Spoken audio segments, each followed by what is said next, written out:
안녕하십니까. 오늘도 여러분들과 함께 네 번째 시간으로 제2장 말씀을 나누고자 합니다. 2장은 인류의 창조와 에덴 동산의 역사를 말씀하고 있는데 2장 1절 3절에 보면은 천지와 만물을 다해 이루니라.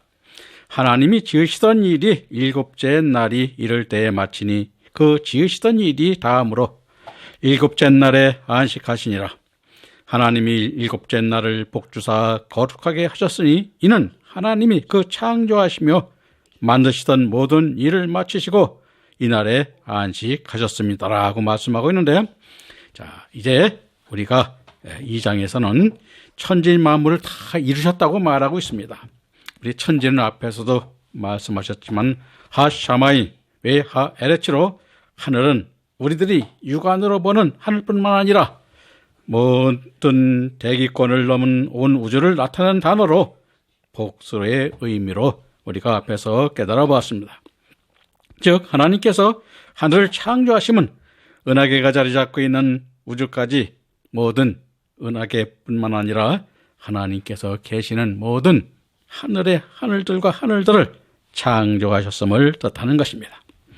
땅 외 하 아래치는 견고하다는 의미에서 기원된 말로 토지인 땅의 개념이지만 온 세상을 뜻하기도 하며 인간의 믿음의 열매를 맺는 우리들의 마음의 밭을 나타내기도 한다고 말씀을 드렸습니다. 그리고 만물인 콜체바움은 본래 물이 군대를 뜻하는 말이나 본절에서는 하나님이 창조하신 모든 피조물을 나타내고 있는 것입니다. 그리고 다 이론이라 한 갈라는 끝나다, 완전케 되다는 의미로 하나님께서 창조 사역을 하나님이 원하시고 하나님이 생각하고 계획하신 대로 온전히 성취하여 이루었음을 말씀하고 있는 것입니다. 그리고 하나님이 지으시던 일이 일곱째 날이 이를 때 마치니 일곱째 날에 안식하니라 하셨는데, 이 창조 역사를 우리는 6일로 보기도 하고 학자에 따라 다릅니다만은 우리 여기서 나오는 것도 마찬가지지만 6일로 보는 사람들도 있고 7일로 보는 경우도 있는데, 이 6일째로 번역한 것은 우리가 70인역이나 사마리아 사본에서는 대개 6일째로 번역한 반면 영역본인 KJV나 NIV, RSV는 7일째로 번역하고 있습니다. 이는 하나님이 하루가 저녁이 시작되므로 하나님의 창조 사역인 6일째 저녁에 마치심으로 새로운 날이 시작점인 7일과 연결하여 보기 때문인데, 7일째는 하나님께서 이루신 창조 사역을 기념하고 축복하여 온전히 이루셨음을 말씀하고 있는 것입니다. 그래서 6일이라고 하고 7일이라고 그 의미는 여러분들도 마침 잘 알겠지만은, 즉 구약의 성경 시대에서는 오늘날 해가 뜰 때를 아침으로 보는 것이 아니라 해가 질 때를 아침으로 시작하기 때문에 그와 같이 6일, 7일 또 이렇게 해석 방법이 약간 다름을 이해하시고 7일을 됐든 그러나 7일째는 안식했었음을 우리가 보여주는데, 우리가 그래서 6일째, 7일째로 혼합하여 사용하고 있는 것입니다. 그래서 안식했다는 말이 있습니다. 이 안식한이라는 말은 우리가 샤바트. 근데 휴식이라는 낱말인데요. 이 문자적으로 보면 우리가 하나님이 쉬셨다는 의미로 많이 해석을 합니다. 그러나 문자적인 의미가 아니라 하나님께서 쉬셨다는 의미는 성경적으로, 즉 하나님의 뜻에 합당하게 본다면은 피조물을 더 이상 만들지 않았고 쉬셨음을 말하는 것입니다. 즉 피조된 만물을 주관하시며 운영하실 뿐 새로운 피조물을 만들지 않았음을 우리가 보여주는 것이, 나타내는 것입니다. 그래서 그 아름다움을 보시고 만족하심을 표현하고 있는 것이 바로 이 안식하시는 것인데, 오늘날 우리도 마찬가지입니다. 하나님께서 창조하신 이 자연 세계뿐만 아니라 우리 인간들의 생활하는 데 있어서도 사실 우리가 봄, 여름, 가을을 한번 이렇게 비교해 보면 참 아름답죠. 꽃이 필 때는 꽃이 피어서 아름답고 푸른 여름에는 푸른 열매와 하나님께서 푸르게 우리를 기르시는 그 곡식들이 자라는 것을 보면 아름답고, 가을에는 낙엽이 져서 그 단풍이 들면 우리가 그 단풍을 보고 아름다움을 느끼듯이 하나님께서 지으신 모든 것들이 우리 인간들뿐만 아니라 자연일 아름다움에 하나님께서도 뜻을 이루시기 위하여 지으신 것들이 아름답게 지으셨으므로 보시기에 좋은 것입니다. 따라서 하나님께서는 출애굽기 20장 10절에 하나님의 쉬심에 따라 이스라엘 백성들에게도 안식을 지키라고 안식일을 주신 것이고, 이스라엘 백성들은 구약시대에 예수님이 오시기까지 내내 안식일을 거룩하게 지키게 되었음을 우리 성경을 말해주고 있습니다. 그리고 이 안식일은 신약시대에 와서 예수님이 제물이 되심으로 주일로 승화되었고, 오늘날 우리들도 예수 그리스도 안에서 새로운 안식일인 주일을 지키며 그리스도 안에서 장사한 자로 양육받아 하늘나라의 백성인 우리는 하늘나라의 생활을 즐거워하며 하나님께 감사함으로 영광을 돌리는 하늘의 삶을 누리는 맛을 보는 날이 되어 우리도 그 안식을 누리며 주일을 지키는 것입니다. 다시 말하면 주일은 예수님께서 마태복음 11장 28절에서 수고하고 짐진 자들아 다 내게로 오라 내가 너를 쉬게 하리라 하셨는데, 이는 예수님께서 안식을 주신다는 의미로 예수님께서 자기 백성을 죄에서 구원하시려고 피 흘려 죽으시고 부활하셔서 영광의 주님이 되셨고, 예수님을 믿는 자녀들에게 성령을 부어주심으로써 우리를 성령을 임할 때 안식이 시작되고 주일이 생기게 된 것을 나타내는 것입니다. 따라서 주일은 안식 후 첫날인 8일째 되는 날을 말하는데 일요일만 뜻하는 것이 아니라 주의 날이라는 의미로 쓰이고 있는 것입니다. 즉 주 안에서 새 피조물된 우리의 몸은 주님의 몸이며 주님이 우리 안에서 주인으로 주님의 뜻을 이루는 모든 날이 주의 날이라는 뜻입니다. 안식하는 사람에게는 날짜가 상관이 없습니다. 빛이 되시는 주님 안에서 시간은 영원한 하나님의 나라로 이루어지며 일과 모든 영광은 일요일만 누림이 아니라 영원히 누리는 영광인 것입니다. 우리가 우리의 힘으로 하나님을 믿어 의를 이루고자 할 때는 수고함과 근심이 따릅니다.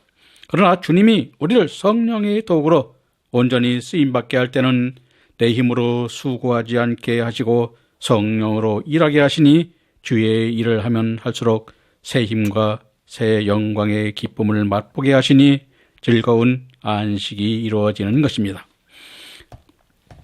즉 하나님이 일곱째 날을 복을 주사 거룩해 하셨으니 하고, 일곱째 날은 요무로서 시간을 말하는 것이 아니라 빛, 영원토록 하는 의미로도 쓰이는데, 하나님에 있는 자, 즉 새 피조물이 된 자는 어둠이 없는 것으로 하나님의 말씀이 이루어지는 것은 다 빛의 역사로 나타남을 깨닫게 하는 것입니다. 그래서 일곱째 날에 복을 주사 거룩하게 하셨다는 말씀의 복은 가나안 땅에 들어가는 안식하는 복을 주셨다는 의미인데, 그러나 이스라엘 백성들은 믿지 않았으므로 광야에서 쓰러지고 이 복된 안식에 들어가는 자들이 되지 못하였습니다. 그러므로 오늘날 우리들에게도 복인 안식에 들어갈 언약이 있는 것입니다. 그러므로 믿음이 충만하여 성령을 받아 성령으로 이끌림 받는 빛의 역사인 하나님의 예비한 안식에 들어가라는 말씀의 복이 바로 이 거룩한 복을 주셨다는 말씀인 것입니다. 그리고 거룩하게 하셨다는 것은 히브리어로 카다시로 성결하게 하다, 선언하다, 거룩하게 한 것으로 간주하다는 뜻으로, 즉 일곱째 날 자체가 거룩하다는 의미가 아니라 하나님께서 거룩한 날로 간주하셨기 때문에 거룩한 것입니다. 무엇이 거룩하냐 하면 이 세상 사람들이 육신의 욕망과 세상의 쾌락에서 돌아서서 하나님의 뜻을 따르는 하나님의 사람으로 그분에 속한 소유물이 되었으므로 거룩하게 되었다고 하는 것이기 때문입니다. 오늘날도 일곱째 날만을 거룩한 날로 생각하고 형식적으로 기념하면 매우 어리석은 자인 것입니다. 우리는 언제 어느 때나 하나님께 한 몸으로 속한 자가 될 때 거룩하게 되는 것입니다. 그러므로 우리는 주 안에 사도 바울은 말씀하고 있는 것입니다. 그래서 주 안에 있다는 것은 우리가 주와 한 몸을 이루고 주님을 뜻을 이루어가는 우리의 지체가 됨을 말씀하고 있는데, 그 지체가 됨이 우리에게 거룩하고 복된 것이 되는 것입니다. 또 2장 4절 5절 말씀해 보면, 여호와 하나님이 천지를 창조하신 때에 천지에 창조된 대략이 이러하니라.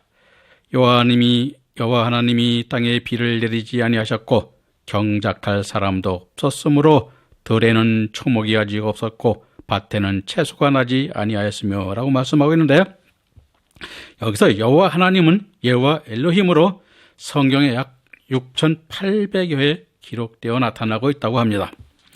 여호와로 번역된 히브리어 음역은 야훼로 하나님의 권능을 강조하는 엘로힘과 의미가 다른 능동적이고 스스로 계시는 분이라는 뜻과 구속자라는 의미로 삼위일체 구원하신 하나님을 강조할 칭호로 나타낸 말인 것입니다.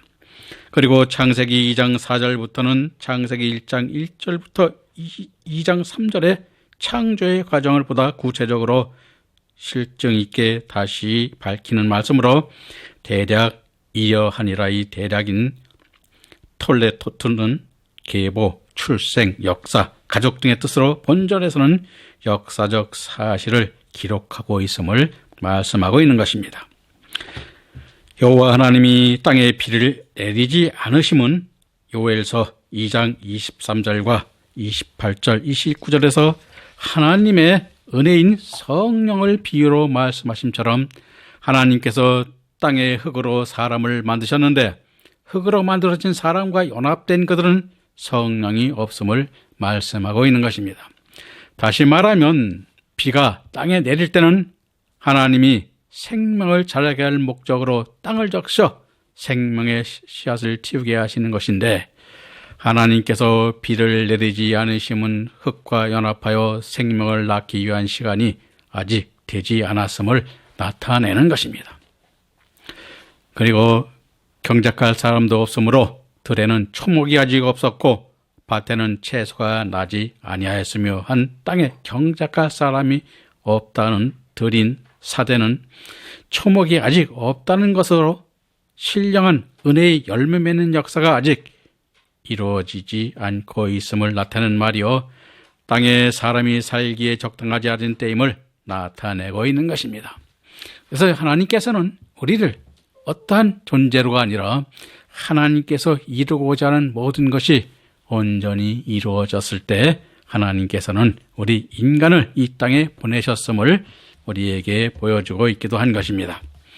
그리고 2장 6절 7절의 말씀을 보면, 안개만 땅에서 올라와 온 지면을 적셨더라. 여호와 하나님이 흙으로 사람을 지으시고 생기를 그 코에 불어넣으시니 사람이 생명이 된지라 하셨는데, 안개가 땅에서 올라와 온 지면 적셨다는 안개는 애도로 수증기를 말하는 것이며, 수증기는 땅에 식물을 자라게 할 수 있는 조건의 하나이나 땅에서 나오는 것은 영적으로 인본적인 것이어서 오직 육신이 원하는 대로 본성의 욕망에 따르는 삶을 사는 것을 우리에게 보여주기도 하는 것입니다. 그러므로 하늘에서 은혜의 비를 내리심으로 하나님의 생명을 낳게 되는 것입니다. 즉 여기서 은혜의 비를 내린다는 것은 바로 하나님께서 우리 인간들에게 하나님의 아들로 생활할 수 있도록 생명의 말씀을 내려주심을 성경적으로는 말하고 있는 것입니다. 여호와께서 흙으로 사람을 지으시고 해서 흙은 아르파민 하 아다마로 땅의 티끌 즉 먼지라는 뜻으로 우리들은 하나님의 외적 표현이며 우리를 흙으로 지음으로써 생명을 있게 하셨는데요. 즉 흙으로 우리를 지은 것은 바로 흙은 생명의 싹을 틔우는 것이기 때문입니다. 제 아무리 귀하고 값비싼 다이아몬드나 금이나 해도 은은 다이아몬드에서는 아무리 씨앗을 심어도 싹을 틔우지 못하는 것입니다. 우리 사람을 지은 것이 보잘것없는 흙이지만 하나님께서 생기를 불어넣어 주심으로 하나님의 생명의 역사를 시작하시는 것입니다. 즉 생기를 코에 불어넣으시니 사람이 생명이 된지란 생기는 네세마로 영혼, 호흡, 기원 등으로 번역된 말로 하나님께서 인간의 육체에 생명의 근원인 자신의 기운을 불어넣으심으로 잠언서 20장 27절에서 사람을 여호와의 등불이라고 하고 있는데, 즉 하나님의 생기가 사람의 영이 되었고 우리의 영은 하나님의 기름을 담아 빛을 비추는 하나님의 등임을 분명히 말해주고 있습니다. 고린도전서 6장 19절에서도 인간의 몸은 하나님이 거하시는 전이라고 하고 있습니다. 다시 말하면 사람의 영은 하나님의 영이라는 것으로 나타나고 있는 것이며, 로마서 8장 16절에서는 하나님의 영이 우리 영과 더불어 증거하신다고 말씀하고 있습니다. 그래서 생명은 우리가 네페시 하야인데 살아있는 존재를 나타내는 말로 하나님은 우리 인간을 인격체로서 정신적 영역을 가진 영혼을 가진 존재로 만들기 위하여 산혼으로 만드셨다는 것입니다. 스가랴서 12장 1절에 하나님께서 하늘을 펴시고 땅에 터를 세우시고 사람 안에 심령을 지으셨다고 하셨는데, 이것은 하늘과 땅과 사람의 영으로 하늘은 땅을 위한 땅의 터를, 온 사람을 위한 땅이며 사람은 하늘을 위한 영을 가지게 만드셨으니 우리 인간은 우리의 중심으로 만일 땅 위에 사람이 없으면 공허한 것이요 땅도 하늘도 쓸모가 없게 되는 것입니다. 즉 하나님은 우리를 하나님의 형상인 세 부분으로 지으셨는데, 데살로니가전서 5장 23절에 의하면 또 너희 온 영과 혼과 몸이 우리 주 예수 그리스도 강림하실 때에 흠없게 보존되기를 원하노라 하심으로써 우리에게 영과 혼과 몸이 있음을 밝히고 있습니다.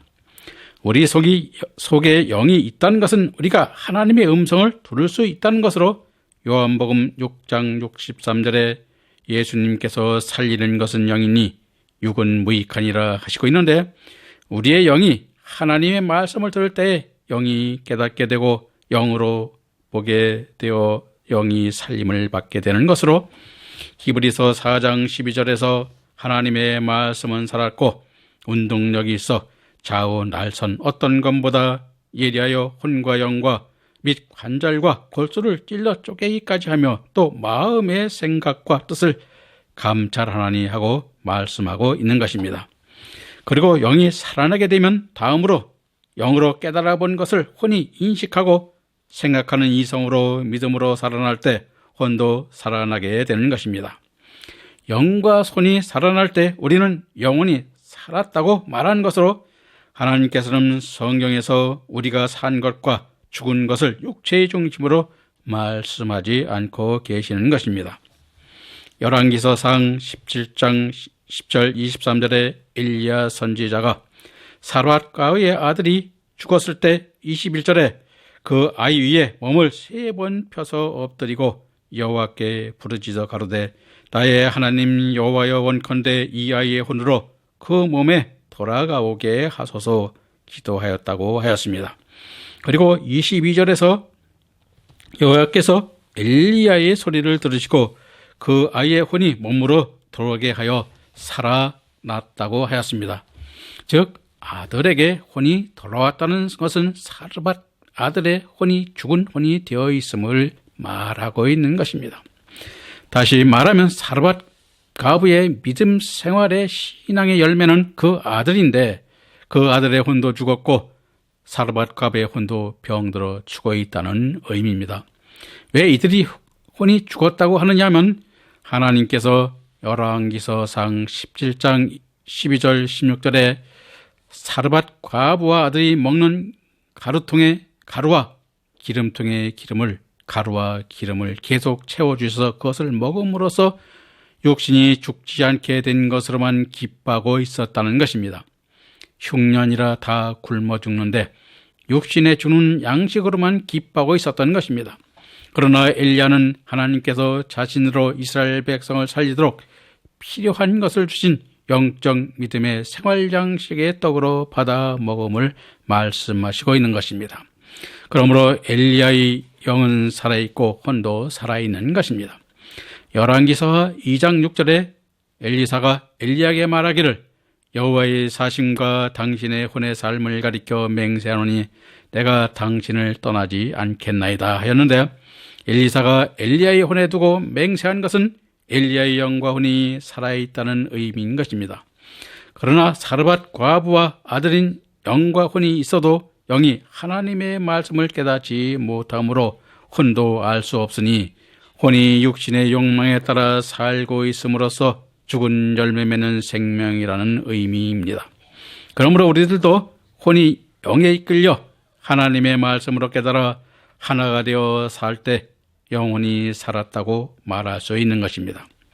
누가복음 18장 2절 8절에서도 어떤 도시에 한 과부가 있어 불의한 재판관에게 자주 가서 자신의 원한을 풀어달라고 간청하니 나중에 간청을 들어 풀어주는 비유의 말씀이 나옵니다. 즉 과부는 오늘날 육신적 과부를 말하는 것이 아니라 신랑인 예수님을 믿어 성령으로 이끌림받는 생활을 하다가 신랑 예수님을 떠나가 잃어버린 신앙의 상태를 말하는 것입니다. 왜 잃어버렸냐 하면 영적으로 잠시 쉬는 동안 육신으로 이끌림받아 육혼이 되다 보니까 결국 주님을 떠나게 된 것입니다. 즉 믿음의 과부가 된 것입니다. 예수님께서 주시는 천국의 기쁨은 없어지고 혼이 육혼이 되어 육신의 즐거움으로 사는 사람이 되었다는 것입니다. 그런데 과부가 다시 하나님의 말씀을 듣고 깨달아 하늘의 소망을 보게 되었습니다. 즉 영이 말씀을 받고 혼에게 일깨워주니 다시 영혼이 되려고 합니다. 그런데 육신이 따라주지 않습니다. 잠깐 쉬는 사이에 영원한 생명의 기쁨을 잃어버렸다가 다시 말씀을 깨달아 성령으로 은혜 주실 때 육신이 영과 혼이 이끌림받아 열매 맺는 몸으로 쓰여져야 하는 것입니다. 그러므로 영이 말씀을 깨달아 혼으로 보여주고 그리고 역사를 통하여 영과 혼이 하나가 되면 영혼은 살아있는 것입니다. 그리고 영혼이 살아있으면 육신은 살아있는 영혼을 따르게 되어 있는 것입니다. 따라서 사람은 영혼의 육신을 입은 자를 나타내고 영혼이 주체가 됨을 말씀하고 있는 것입니다. 전도서 3장 11절에 하나님께서는 사람에게 영혼을 사모하는 마음을 주셨다고 하셨는데, 믿지 않아도 영혼을 사모하는 것은 영혼이 있기 때문이며 믿지 않는 자들은 영혼을 믿지 않으므로 영혼을 혼백이라고 부릅니다. 즉 우리가 사람이 죽으면 혼백이 되었다고 말하는 경우는 바로 이와 같이 영혼이 살림받지 못했으므로 우리가 혼백이라고 말하는 것입니다. 그러나 사람에게서 혼이 떠나면 죽은 것이고 돌아가면 산 것이라고 말씀하고 있는데, 혼은 실제로 왔다 갔다 하는 것은 아닙니다. 육신이 현재 살아있어도 혼은 떠날 수도 있는 것입니다. 육혼이 되어서 영에서 떠나 있으면 육체는 살아있으나 영적 생명으로 사는 뜻을 깨닫지 못하여 육신으로 유지하기 위하여 육신의 떡으로만 받아 먹는 사르밧 과부의 아들은 살아있는 것 같지만 실제로는 혼이 떠나 죽은 자들인 것입니다. 그러나 영인 생기가 하늘나라의 산 소망을 깨닫는 말씀을 받아가지고 하나님의 뜻과 생각과 일치되는 혼인 생명이 되어지면 산자가 되어지고 영혼이 되어 산자인 사람이 몸이 되어진다는 것을 말씀하고 있는 것입니다. 그러므로 오늘 우리들도 마찬가지입니다. 우리가 산영이 되어라. 즉 우리가 앞으로 우리가 배우게 되겠습니다마는 하와가 산자의 어미라고 하는 의미가 바로 여기에 있는 것입니다. 우리들도 산자의 어미가 되어서 산자, 즉 영을 살리는 여러분들이 될 때 우리도 산자의 어미가 됨을 깨닫고 오늘 여러분들이 다 그 산자의 어미에 속하는 믿음의 가지시기를 바라면서 오늘 말씀을 마치겠습니다. 감사합니다.